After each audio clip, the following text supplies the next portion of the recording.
What is going on, guys? HappiDaze here, and in today's video we're going to talk about TM Zoro, and we're going to go through my teams I'm currently going to be using for this treasure map. I will have another video coming out a little bit later today. We'll have some alternatives in case you didn't pull some of the anniversary units or you didn't pull any of this batch, so don't worry, we'll have those a little bit later today, but this was a much easier video to put out, so I figured I'd just go quickly and show you what teams I am going to use. I did end up pulling the Luffy unit as well as Hiyori, so that makes things a lot easier. I did not pull Nami, and that's not a huge deal. The only thing that she's really good for is a special reverse. Otherwise, the rest of her kit doesn't really get used outside of maybe the extra orb boost that she gives, but we have tons of characters that can get around that, so it's not a big deal. So let's just go and quickly dive into what teams I'm actually using.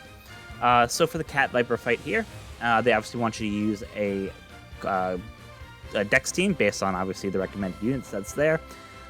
So all these units are free-to-play units, or you can get them, older legends, things like that. So I'm not going to probably change up this team too much. Like I said, when I try to go through these team-building events, I don't go for the fastest players, just because I'm not going to do, 100-plus runs.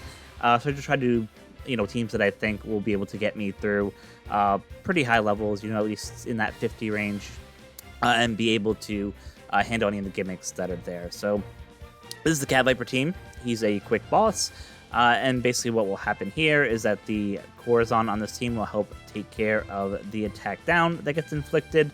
The Kid here will help take care of the slot changes that end up making a bunch of slots really bad for you. These bottom two conditions over here. And then we also will use Corazon to help with Despair.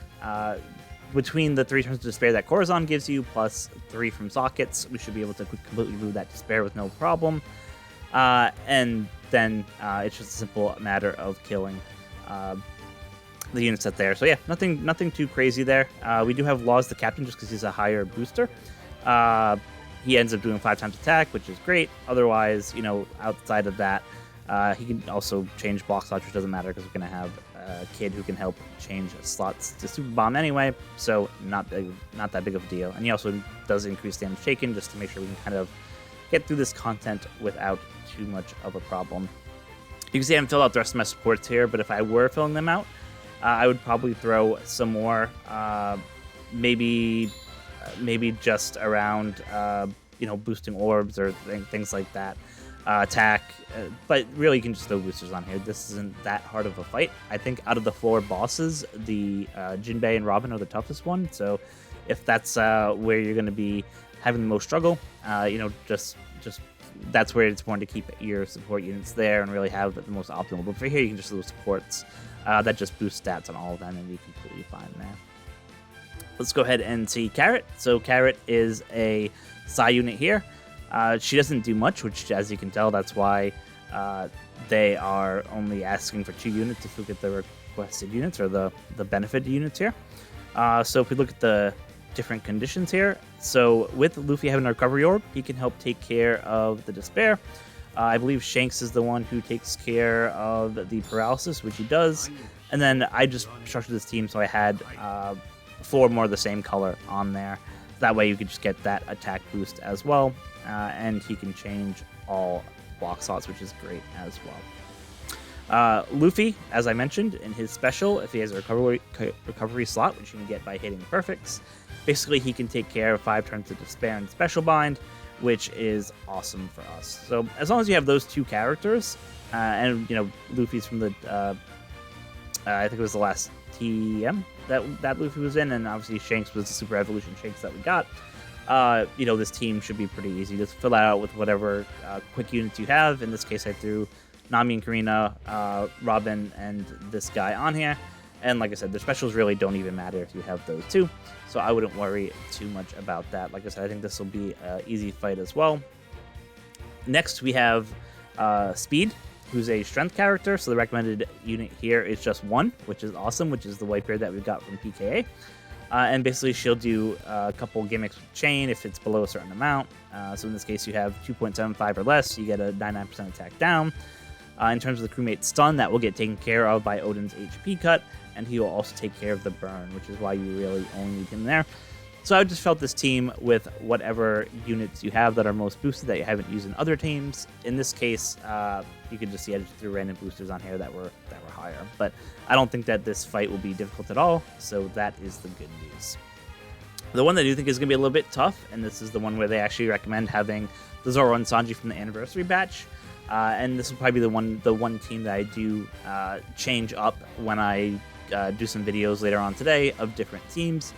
Just because, like I said, there might be some people who didn't pull the anniversary unit, so I don't think it's fair that you get penalized if you don't have that whole batch. And as you can see, this is the whole recommended batch that's there. The Hiyori, the Kinemon, and the Zoro are all from the anniversary batch there.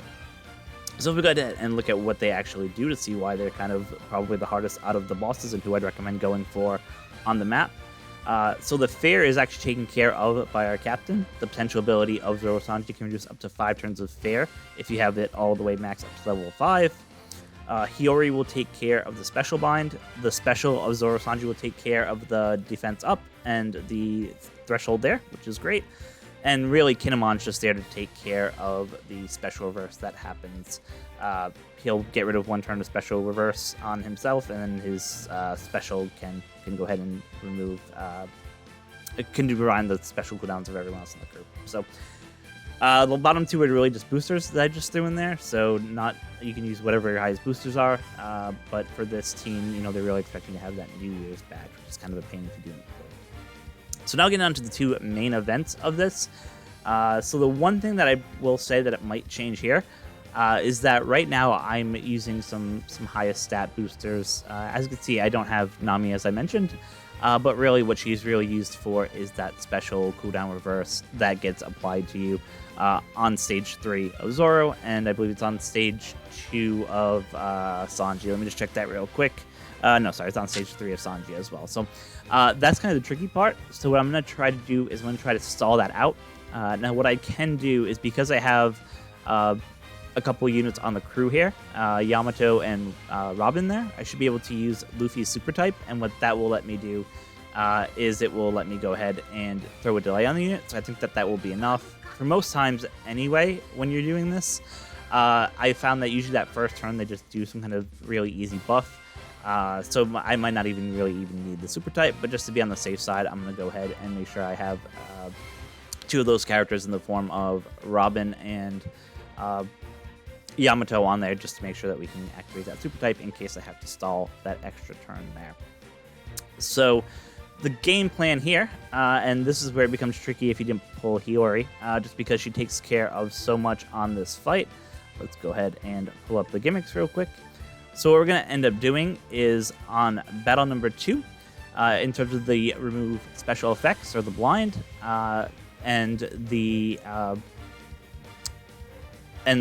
poison slots there. If you use the special of Hiyori because she removes poison, that will make all the poison slots matching. She'll remove the blind completely, which is awesome. In this case, because we got lucky and did pull Luffy, we're going to use one of our Luffy specials here. He'll take care of the special bind. I could actually use the super type here as well, and that would take care of that special bind as well and leave the specials for the last stage. Or the revive, but because, like I said, because I had multiple Luffys, it's not that huge deal, so I'll probably just end up using his special here just so I can kind of make sure I get that attack boost as well, and just kind of breeze through this content right here. Just a quick note, you want to make sure you use Luffy's special first before you use Hiyori's, just because there's a conditional on Hiyori's special where if you do 30k damage, you get additional things applied, which is definitely what you want to do there. You want to make sure she is in the bottom row too, if you can. Just because her special gives you more stuff if you have a Rainbow or a Wano slot, so you just want to make sure that you have either a Rainbow or Wano slot, and Luffy's special will make sure that you have that Rainbow slot to make sure you can get kind of some of these other effects that are there. So just a quick note of placement being important on here. But yeah, let's go back to the gimmicks real quick, and if we look at them. So we talked about blind, we talked about special bind, we talked about the poison slots, and then it's just a matter of just attacking. Just put a ship on that can help with perfects. That will just help you make sure you can get through those tap time barriers much easier, but it should be pretty straightforward there. I'm not worried at all about that. And then what will end up happening is on the death of stage 2, basically the enemy will revive to full HP, and then they give you a 80% HP cut. And where this is really helpful is that the captain ability of Luffy will end up triggering if your HP is below 30%. And what basically that does is that if your HP is below 30%, it will trigger the special automatically without having to use one of your specials. So that is great news for us, because once you get the gimmick of stage 3, it's really intending you to use a Luffy special there. So if I go ahead and hit the... if I can click properly, it would help. If I hit the quest guide right down here and go to stage 3, you will see that in stage 3 you end up getting the special reverse 1 turn. So this is where I mentioned I'm just going to end up stalling 1 turn, probably using the super type just to delay the enemy for 1 turn through immunity in case. But I could probably just go 1 turn and it'd still be fine if I just tapped for that first turn and then did the attack the second turn. So Luffy's special will help remove the paralysis and the burn that's here, which is awesome. So just the fact that he did your HP cut, the special will kick off, and then you'll have those 2 top debuffs taken care of. I am going to use Yamato to take care of the rainbow shield that's there, and then after the heal, the boss will heal himself back up to 50% HP. You'll get another 3 turns paralysis and bind, so I could use the Luffy, my second Luffy special here, right? So technically, if you have 2 Luffys, you could use up to the Luffy special 3 times. So in my case, I'm going to use it once on stage 2. It will auto-trigger on stage 3 because of the HP cut from Zoro, and then once he revives, I will use it 1 more time just to get rid of the paralysis and special bind that's there. So it just makes it nice and easy to kind of get through it. Like I said, the Law Robin are really just here to trigger the super type. So if I wanted to replace them with maybe one of the 1.4 boosters, I could do that. But because they help activate that super type, it just makes it that much easier. The other supports don't matter. I put some paralysis reducing supports on these units, but because I have so many Luffys, it really doesn't matter. But I was just throwing stuff on there. I did throw this Sabo on Luffy for the support character, just because he can give a 3.25 chain multiplier there if you get hit with special bind, which happens almost on every stage.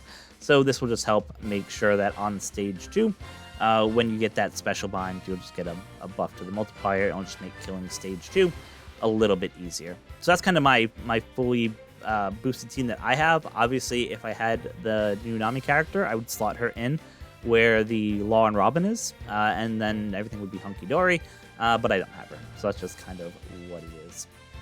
So let's go ahead and get to the Intrusion boss, which is Sanji. So again, they would recommend you having the units that you had for Zoro with the addition of the Zoro Sanji unit from the anniversary. And the reason they really have you do that, and we'll kind of get into it for the gimmicks, but this might be tough if you haven't pulled on the New Year's anniversary. They are the best out of the bunch in terms of the legends from the year, so hopefully you did pull for them if you pull for anyone.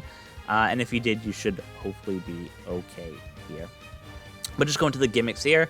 So again, for the poison and those 2 buffs relating to converting healing and accumulating healing, he already takes care of all 3 of those, which is just awesome. It's amazing. It just makes life so much easier. And then basically for the damage threshold and for the defense up that's there, that's why they want you to have that Zoro Sanji, because their special will help take care of those two effects there. So with 2 units, you can literally take care of all the different debuffs that happen on this stage. You do get 10,000 HP cut every time you take an action besides normal taps, so that's why you want to kind of try to minimize the amount of specials that you're using in this stage. Otherwise, you're going to get a lot of HP cuts. But still, 10,000 isn't the end of the world. So you can just go ahead and if you use 3 or 4 specials, it's not the end of the world. If you have any of the boosted units, you're probably somewhere in like the 60 to 100k range. So it's not a huge deal if you use some of those units. And if you want to help trigger Luffy's captain ability to kick off his special automatically, you might be able to leverage that to do something there. But like I said, it doesn't seem like it's that difficult or that much damage, so I'm not kind of too worried about that. So going to stage 3, that's really where they expect you to use the Luffy unit, because it has paralysis and special bind that's on there. It also has a special reverse, which is what Nami was made for. Now, like I said, I don't have Nami. I didn't pull Nami on this one, so it kind of stinks, but it is what it is. But in this case, again, similar to what I mentioned with the Zoro TM boss, I'm going to try to end up basically using the super type to hopefully delay 1 turn. and then I can just go ahead and attack after that one turn passes. So we'll see how that works. If not, what I could do for both this boss and the last boss is I could replace one of the units here, probably the Odin unit, with Nami and Karina, for example. They're boosted. Karina will basically take care of that special rewind on herself, and then her special reduces the cooldown of units for 2 turns. So could be something I end up using, and that would again trigger, help trigger that super type of Luffy anyway. So might change this up a little bit just to see if I can stall that one stage for the special reverse that happens on stage 3, but we'll see what happens. But this team should be more than enough damage, like I said, using Hiyori and Zoro Sanji on stage 2. And then we'll use Odin, Yamato, and Luffy on stage 3 to just quickly clear. I don't believe there's any death mechanics on here like there was for the Zoro Sanji, so it should be pretty straightforward. Yeah, it doesn't look like there's any death mechanics here. One thing to note here at the bottom is that you do get your slots changed to recovery. So obviously if you use the Luffy special, what that will do is it'll change your top and bottom row slots to rainbow, which will just help make things a lot easier. And the reason that you want that is because there's a one-hit rainbow barrier that goes on for 3 turns on the boss. So you need at least 1 unit to have rainbow slots in order to break that barrier and do a lot of damage. So with Luffy special, we'll have 4 characters with rainbow slots, so that's not a big deal at all. But that's just one thing to keep note, is that you will want to have a rainbow slot, or either a support or someone who can give you that rainbow slot, so you can go ahead and break it and attack that boss there. Again, the placement isn't really too important, minus the Hiyori. You just want to make sure that she is in the bottom row. That way she can benefit from getting a rainbow orb from Luffy special. Actually, now I think about it, won't matter, because in the second stage, if you have 2 Luffys, I would probably use the Luffy special, 1 Luffy special there, and then Hiyori. That way you can just get some additional damage boosts, and as well as being able to go. Oh, sorry. Yeah, actually, you will have to do that, I think. Now that I'm kind of thinking through how that would work, because I believe in order to reduce the those bad recovery buffs, I think you have to have either a Wano slot or... Yeah, you have to have a Wano slot or a rainbow slot. Okay, so yeah, sorry, changing a little bit. So what you'll want to do is, on stage 2, you'll definitely want to use your Luffy, just to make sure that orb gets set to rainbow, and that way when you use Hiyori, she'll take care of those 2 buffs related to healing. Otherwise, you'll be in trouble there. So what I think what they're kind of looking for you to do is, if you only have 1 Luffy, you'll use your Luffy on stage 2. And then on stage 3, you'd basically have to use the super type of Luffy in order to help remove some of the special bind there. And for the paralysis, you'd have to figure out how you kind of get around that, whether it's supports or different characters. I think ideally, or if you can find a way to get a rainbow slot on Hiyori for stage 2 without Luffy, you could do that as well. But like I said, we'll go into that a little bit more on the more accessible team videos that are coming out probably either late tonight or very early tomorrow. So just keep a look out for that, but that's kind of my approach that I'm taking. If you have double Luffy and Hiyori, this TM becomes super easy, which is great. If you don't, it is going to be a bit of a pain. So I feel bad for those who haven't pulled or pulled and just got bad luck. But like I said, if you get Hiyori, I think it makes it a lot easier, just because she takes care of a lot of buffs out there. She can do, obviously the blind and poison and the recovery slot stuff, so she has a lot of good utility stuff, as I mentioned in my analysis video when she came out. So you just want to make sure that, if you have her and you have Luffy, then you're super set. If you don't, then you just got to figure out characters that can help replace some of those units there.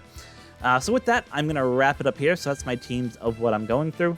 As I mentioned, when I do my videos of accessible teams, I will basically be reworking this team here, as well as the Zoro boss and the Sanji boss, in case you didn't pull any of these units, but assuming that you have at least a friend Captain Luffy, which I think is definitely a requirement for this TM. So with that, I'm going to call it here. Thank you guys so much for watching. I appreciate it as always, and until next time, be kind to each other.